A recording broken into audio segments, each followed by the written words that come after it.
सासू सासऱ्याने सुनेची साडी गाडीच्या चाकाला बांधून 200 फूट फरफडत नेऊन खून. कारण ऐकूनच संताप होईल. समाज पुढारला आणि शिक्षणाचा प्रसार झाल्याने माणसांचे विचार सुधारले असे मानले जात असले तरी प्रत्यक्षात मात्र आजही माणसे पुरसटलेल्या विचारांचीच आहेत. आजही समाजामध्ये अनेक कुप्रथा सुरू आहेत. लग्न झाले की मूल झालेच पाहिजे, वंशाला देवा मुलगाच पाहिजे, असे अनेक समज आजही समाजामध्ये मूळ घट्ट रोवून आहेत. याच अविवेकी विचाराने अनेकांच्या आयुष्याची वाताहत झालेली आहे. याचे ताजे उदाहरण कर्नाटक राज्यातील अथणी तालुक्यात दिसून आलेले आहे. लग्नाला 6 वर्षे झाली तरी मूल होत नाही. याचा दोष एकट्या सुनेला दिला गेला. मुलासाठी आपल्या मुलाचे लग्न करण्याचे त्यांनी ठरवले, पण या लग्नात सून अडथळा ठरणार या विचाराने सासू सासऱ्यानेच अत्यंत क्रूरपणे सुनेची डोक्यात दगड घालून हत्या केलेली आहे. या घटनेचा सविस्तर वृत्तांत पुढील प्रमाणे आहे, पण तत्पूर्वी तुम्ही जर या चॅनेलवर जर नवीन असाल तर प्लीज आपल्या या मराठी चॅनेलला नक्की सबस्क्राईब करा. अथणी तालुक्यातील मालाबाद येथे कामांना होनकांडे हे पत्नी जयश्री आणि मुलगा संतोष यांच्यासह राहायला आहेत. त्यांची थोडीफार शेती असून ते शेती कामांना हे पत्नी जयश्री हिच्यासह पाहत होते. त्यावरच त्याच्या कुटुंबाचा उदरनिर्वाह चालत होता. हे गावातील सदन कुटुंब म्हणून ओळखले जात होते. त्यांचा मुलगा संतोष हा सॉफ्टवेअर इंजिनियर झालेला होता. त्यांनी त्याच्या लग्नाची बोलणी चालू केलेली होती. नात्यातीलच रेणुका हिच्याशी संतोष याचा विवाह ठरला आणि 6 वर्षापूर्वी थाटामाटामध्ये त्या दोघांचे लग्न झाले. संतोष होनकांडे बेळगावी येथे एका कंपनीमध्ये सॉफ्टवेअर इंजिनियर म्हणून काम करत होता. तो आठवड्यातून 2दा आपल्या गावी येत होता. बघता बघता दिवस सरत चाललेले होते. संतोष आणि रेणुका यांच्या लग्नाला 6 वर्षे झाली तरी त्यांना अद्याप मूलबाळ झालेले नव्हते. त्यामुळे घरात सासू सासरे यांची कुजबूज चालू झालेली होती. त्या दोघांनीही मूलबाळ होण्यासाठी दवाखाना केलेला होता. बरेच औषधोपचार केलेले होते. कुणी जे सांगेल तेही केलेले होते, परंतु रेणुका काही गर्भवती होण्याची चिन्हे दिसतच नव्हती.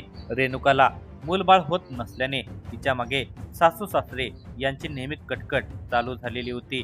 सासू जयश्री या नेहमी तिला टोचून बोलत होत्या. दोष तुझ्यातच आहे, माझ्या पोरात नाही आहे, असे त्या तिला म्हणत होत्या. याचा राग रेणुकाला येत होता. अलीकडे तर सासू सासऱ्यांनी घरात तिचा छळच चालू केलेला होता. ते तिला शारीरिक आणि मानसिक त्रास देत होते. संतोष हा बेळगावीहून गावी आला की त्याचे आई वडील रेणुकाविषयी त्याचे कान भरत होते. त्यांचे ऐकून तोही पत्नी रेणुकाला मारहाण करत होता. सासू सासरे तिला यावर्षी तुला मूलबाळ झाले नाही तर आम्ही आमच्या मुलाचे दुसरे लग्न करतो अशी धमकी देत होते. घरातील सगळ्यांनीच तिचा शारीरिक आणि मानसिक छळ चालवलेला होता. तिने ही गोष्ट आपल्या माहेरी आई वडिलांना सांगितलेली होती. त्यांनी तिला धीर देत सांभाळून घेण्याचा सल्ला दिलेला होता. रोजच्या भांडणाने तिचा जीव मेटाकुटीला आलेला होता. रेणुकाची इकडे आड आणि तिकडे विहीर अशी अवस्था झालेली होती. ती नवऱ्याच्या दुसऱ्या लग्नाला विरोध करत होती. काही करून नवऱ्याला दुसरे लग्न करून द्यायचे नाही असे तिने ठरवलेले होते. तर कोणत्याही परिस्थितीमध्ये संतोषचे दुसरे लग्न करायचेच असा घाट त्याच्या आई वडिलांनी केलेला होता. या दुसऱ्या लग्नाला रेणुका हिचा होणारा विरोध मोडून काढायचा असा विचार त्याने केलेला होता. त्यांच्या या विचाराशी संतोष याने होकार दिला होता. त्यालाही दुसऱ्या लग्नाची घाई झालेली होती. रेणुकाचा दुसऱ्या लग्नात अडथळा होणार हे माहीत असल्याने हा अडथळा कायमचा मार्गातून बाजूला करायचा असा विचार त्या तिघांनी केला. तिला मारायचे आणि अपघाताचा बनाव करायचा असा प्लॅन त्यांनी केलेला होता. शनिवार दिनांक 17 मे 2025 रोजी रात्री 10 वाजता सासू जयश्रीने रेणुकाला गावातील एकाकडे मुलाबाबत विचारून येऊया असे सांगितले. तशी रेणुका तयार झाली. सासरा कामांनाने आपली दुचाकी गाडी बाहेर काढली. सासरा गाडी चालवत होता. सासू त्याच्या मागे बसलेली होती तर तिच्या मागे रेणुका बसली होती. मालाबाद गावच्या वेशी बाहेर आल्यावर सासू जयश्रीने चालत्या गाडीवरून रेणुकाला ढकलून दिले. ती गाडी रस्त्यावर पडली. तसा सासरा गाडीवरून खाली उतरला. त्याने बाजूलाच पडलेला एक मोठा दगड उचलला आणि खाली पडलेल्या रेणुकाच्या चेहऱ्यावर आणि डोक्यावर घातला. ती जीवाच्या आकांताने तडफडत ओरडत होती.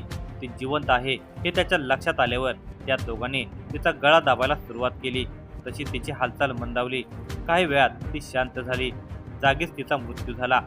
आता तिच्या मृत्यूचा अपघाती बनाव करण्याचा डाव कामांना आणि जयश्री यांनी रचला. त्यांनी मयत रेणुकाच्या साडीचा एक पदर गाडीच्या चाकाला अडकवला आणि तिला फरफडत 120 ते 150 फुटापर्यंत नेले, जेणेकरून ती गाडीवरून खाली पडल्याने तिचा मृत्यू झाला. असा बनाव त्यांनी रचला होता. तिला तसेच रस्त्यावर सोडत ते रात्रीच्या अंधारात घराकडे परत आले. दुसऱ्या दिवशी सकाळी फिरायला येणाऱ्यांना रेणुका होनकांडे तिचा मृतदेह दिसला. तिच्या साडीचा पदर गाडीच्या चाकाला अडकलेला दिसत होता, तर तिला काही अंतरावर फरफटत नेल्याचे दिसत होते. या घटनेची माहिती मलाबाद गावात समजतात गावातील लोकांनी घटनास्थळी गर्दी केली. या घटनेची माहिती पोलीस पाटलांना समजतात त्यांनी घटनास्थळी येऊन पाहणी केली. या घटनेची माहिती अथणी पोलिसांना देतात पोलीसही तातडीने घटनास्थळी दाखल झाले.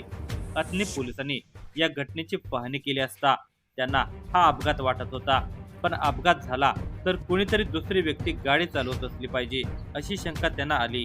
ती व्यक्ती ही अपघातात आजूबाजूला पडली असावी म्हणून त्या व्यक्तीचा शोध घेत होते, पण तसे कोणीच पोलिसांना सापडले नाही. पोलिसांनी पंचनामा करून या घटनेची माहिती घेतली. मयत रेणुका होनकांडे तिच्या सासरच्या लोकांना आणि माहेरच्या लोकांना या घटनेची माहिती देण्यात आली. घटनास्थळी वरिष्ठ पोलीस अधिकाऱ्यांनी भेट दिली. रेणुकाचे तिच्या नवऱ्यासोबत आणि सासू सासऱ्यांसोबत नेहमी वाद होत असल्याची माहिती तिच्या माहेरच्या लोकांच्याकडून पोलिसांना मिळाली. इथेच अपघात वाटणारी घटना ही खुनात बदलली होती. या घटनेची माहिती मयत रेणुकाचे वडील हरीश मल्लिकार्जुन हराळे वय वर्ष 55 यांनी अथणी पोलिसांमध्ये येऊन रेणुकाचा अपघात झाला नसून तिच्या सासरच्या लोकांनी तिला मूल होत नसल्याने तिचा खूनच केला आहे अशी फिर्याद दाखल केली.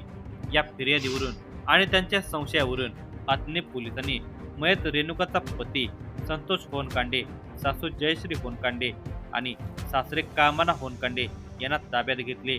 त्या तिघांच्याकडे चौकशी करत असताना ते पोलिसांना दिशाभूल करणारी माहिती देत होते. त्यांच्या बोलण्यात पोलिसांना विसंगती जाणवत होती. अखेर त्या तिघांना पोलिसी खाक्यात दाखवताच रेणुका हिच्या डोक्यावर आणि चेहऱ्यावर दगड घातल्याचे सांगत तिच्या साडीने तिचा गळा दाबून खून केला. हा खून अपघात वाटावा म्हणून तिच्या साडीचा पदर गाडीच्या चाकाला गुंडाळून तिला 120 फुटापर्यंत फरफडत नेल्याचे त्यांनी कबूल केले.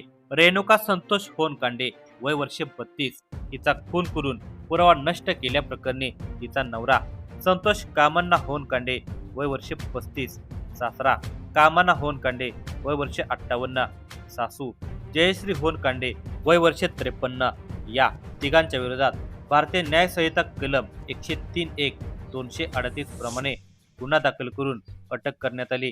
पोलीस कोठडी दरम्यान पुण्यातील दुचाकी आणि दगड जप्त केला. या घटनेचा पुढील तपास अथणी पोलीस करत आहेत.